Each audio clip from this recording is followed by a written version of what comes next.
Hi. I like generating some discussion with these videos, and I thought what better way to start an argument than to talk about abortion. Especially seeing as how my position on abortion seems to be pretty contrary to just about everyone's position that I've heard so far.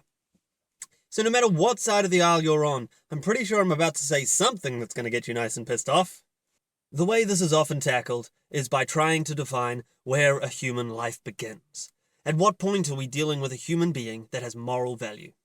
At what point are you destroying some cells that could become a person, and at what point are you committing murder? There's a pretty clear left-right divide on this issue. First, there's the political right, who traditionally believe that life begins at conception. The moment the sperm meets the egg, a human being is created, and to destroy it is murder, just like killing any other human. This is absurd on the face of it. A sperm in an egg has none of the things we value about our lives. Would you value being alive if you had no thoughts, no feelings, no consciousness, no sentience, no experience of anything? Of course not. If you were reduced to the state of having no cognitive function at all, one would say you have died. Therefore, you cannot say that you've started your life before you at least have some of those things. Now, sometimes they'll say that while a person isn't a person as soon as the sperm meets an egg, it's a potential person. But that, of course, is even sillier. A sperm a micron away from the egg is not any less of a potential person than a sperm touching the egg. Hell, a horny look across a bar is a potential person. Next, the political left. They traditionally believe that life begins at birth. This, to me, is just as absurd for similar reasons. The minutes just before you are born, you do not have noticeably less cognitive function than the minutes after. How can this event, which has little to no effect on anything that we value about our lives or being alive, signal the start of a life? So, birth cannot be that moment either. And there are many positions that put that time somewhere in between. People sometimes say that the magical time where you go from being nothing to being everything comes somewhere during development. Somewhere that many decide to place this line is 20 weeks. For those who want to hear a defense of the claim that this is where abortion becomes immoral, I would suggest doctorsonfetalpain.com, linked here. They point out that at 20 weeks, the pain receptors are present and connected to the beginnings of the thalamus. The thalamus being the part of the brain that receives pain signals. This makes some sense to me. Morality is ultimately about the things that humans value having and value not having. A pain response might be the first thing that a developing human gets in the way of values. In this case, it could be said that they value not feeling pain. It isn't totally unreasonable to say that once there is something that an entity can be said to value, that we should value that entity. However, we really only value not feeling pain because we are conscious entities capable of not just registering pain, but experiencing it. The development of functioning pain registry systems does not mean that there is any consciousness experiencing that pain.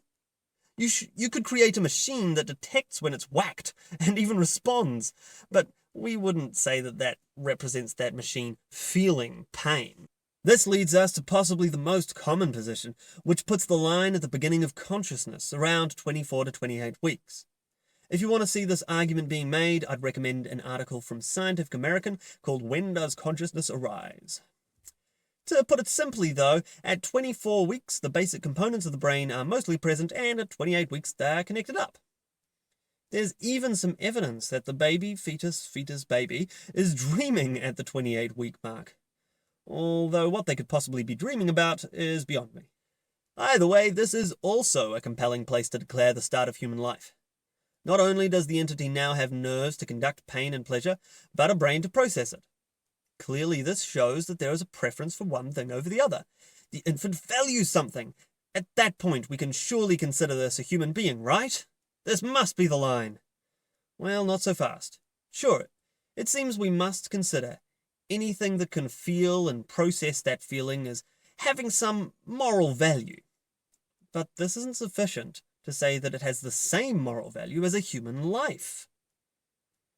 It may experience, but it doesn't know that it is experiencing. There is no self-awareness. As self-awareness is commonly considered to be what separates us from other animals, overlooking, of course, that there are some other animals which we might be able to say are self-aware, a 28-week-old fetus may be said to have some moral value. But Not as much as, say, you. That's why some fucking lunatics support after-birth abortions up to the age of 2. Yeah, I switched to whiskey for this one. Trust me, you need it. These people exist. I'm not making this up. They think that because by some measures up to the age of 2 you don't really have some kinds of self-awareness, that you shouldn't be considered a person at all and have no moral value. So, as intuitively obvious as it should be to everyone watching this, maybe it's important to understand why we can't slaughter newborns. After all, our intuitions could be wrong. I mean, holy fucking shit, they're not, but in theory they could be. To further compound your horror, their argument that I'm going to present here is from the Journal of Medical Ethics. In 2011, Alberto Guibellini and Francesca Minerva made the following argument in their actual scientific journal. Abortion is largely accepted, even for reasons that do not have anything to do with the fetus's health, by showing that 1. Both fetuses and newborns do not have the same moral status as actual persons. 2. The fact that both are potential persons is morally irrelevant. And 3. Adoption is not always in the best interests of actual people. The authors argue that what we call after-birth abortion, killing a newborn, should be permissible in all cases where abortion is, including cases where the newborn is not disabled. You can go through the full argument if you want, it is linked here, but I'm going to go through the brief there, point by point. 1. Both fetuses and newborns do not have the same moral status as actual persons. Okay, I've already gone through this somewhat in my video so far, but to put it simply, having less moral value is not the same as having so little moral value that we can kill something with impunity. I would be totally fine with them arguing that if a 2-year-old and a 2-month-old are both in a burning building and you can save only one, then you save the 2-year-old. That would be fine. But they're not arguing that. They're arguing that murdering one of them is a-okay. 2. The fact that both are potential persons is morally irrelevant. Okay, this I've also addressed, and I pretty much agree, actually.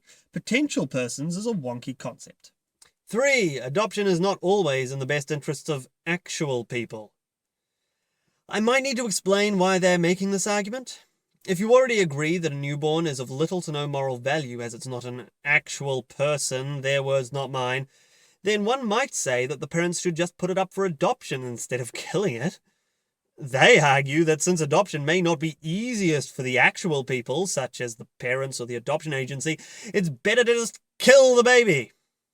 Trying to keep myself calm in the face of such lunacy, I would argue that even if we accept that a 1-year-old has less moral value than those actual persons, that does not mean that it has so little moral value that we can just kill the adorable little fucker if it's too inconvenient to take care of him. Told you I needed to switch to whiskey. So, coming back to sanity for a second, I'd also be amiss if I didn't mention the argument that is advocated by most self-described academics. It's essentially the argument this whole issue of whether it's a person or not can be sidestepped by focusing on the real issue of, even if it is a person, can we morally obligate someone and legally require them to carry that baby to term? The argument was famously first presented by Judith Jarvis Thompson in an article called A Defense of Abortion in the fall 1971 edition of Philosophy and Public Affairs. The argument is referred to as the violinist. I'm sure many of you have heard of it. For those who don't know it though, I'll present it now. You wake up in the morning feeling like P. Diddy. You wake up in the morning and find yourself back-to-back in bed with an unconscious violinist.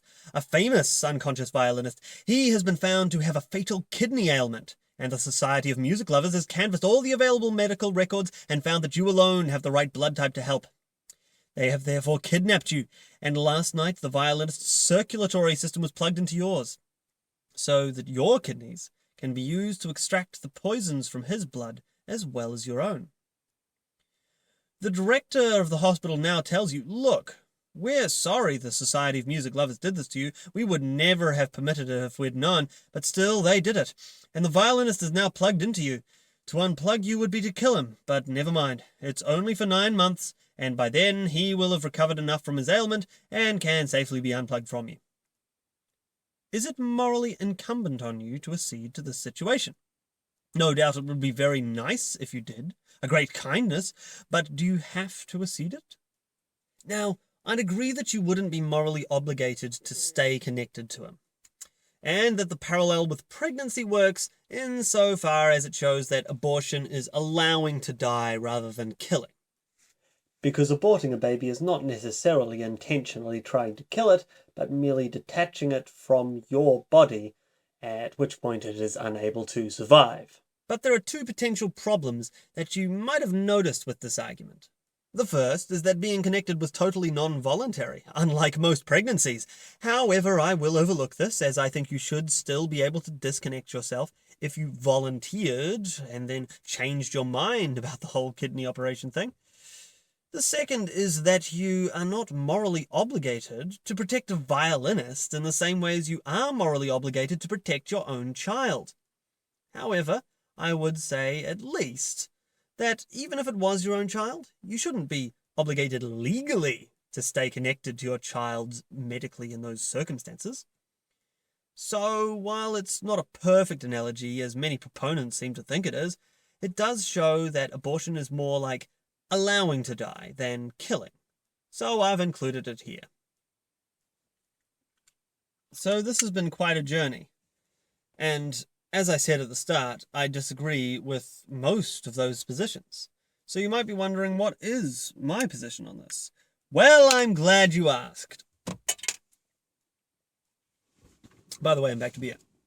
So, I think that the violinist argument shows pretty reasonably that it's not murder to abort a fetus. I think that it comes a lot closer to allowing a human being to die around the 3rd trimester, but at any point during pregnancy, while I wouldn't say that it should be illegal to get an abortion, I do think that it's not quite the totally unmorally fraught situation that a lot of, especially people on the left, seem to think it is. If you are someone who is considering getting an abortion, I think that the best thing for you is to think about what you're destroying at any given point. Stop trying to worry about whether you are committing murder or not. There's no binary position here. There's just aspects that we as humans value about ourselves and about our loved ones that do and do not exist to different extents at different stages of development of a baby. If it's 8 weeks, just keep in mind that you've got some touch responses that you might be destroying there. Is that something that you'd feel too morally wrong about to stop? I would imagine not. I would imagine that some touch responses, a piece of string has touch response. You pull it and the other end moves. What about 20 weeks when there's some pain receptors? I mean, that's starting to resemble what we value, but it wouldn't really be what we value. We value more than just the pain receptors existing and the little setup being present. We value the experience of it. After about 24 weeks, though, it starts to become hard to continue to think that way, doesn't it? After 24 weeks, you should feel a little bit worse if you decide to get an abortion. There is some real aspects of humanness present there. At 28 weeks, you have a consciousness. It may not be fully self-aware, but you definitely have a consciousness there that you are destroying if you have an abortion after 28 weeks. This is how I essentially think that it should be dealt with. I don't think that abortion should be illegal, but I do think that anyone involved, whether it's the mother or the doctor who is being required to perform this abortion, should be able to opt out of it on moral reasons, because at every stage, there's a little more that you're not killing, but allowing to die. And that's something that I think that we're losing a bit of our humanity if we don't feel some tinge of guilt about. So, to sum up, abortion's a big deal.